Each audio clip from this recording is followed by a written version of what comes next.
Charan! Hello, good morning everyone! Happy Tuesday sa inyong lahat!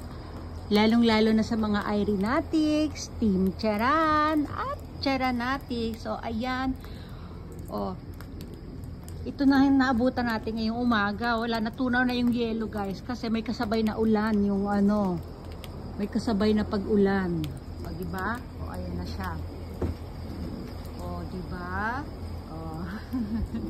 Nakakainis, hindi ako ngayon dyan, nakapag-video ngayong umaga.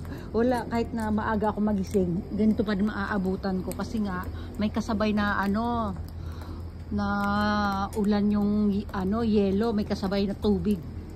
Yellow at tubig kasi umuulan, o kaya madali siya natutunaw. Wala, hindi tayo hindi maganda yung ating video for today. O, diba?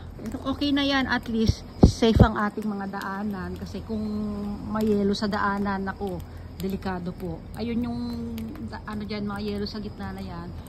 Sa kalsada, may nag-alis na dyan. May mga nag-volunteer alisin dyan sa kalsada yung mga yelo. O, ito na lang po. Ito na ang ating update. Yung mga bubong, hindi na sila kulay puti. Ayan. O, diba? O, pero napakaganda pa rin ang ating Tuesday, o, diba? Happy Tuesday everyone!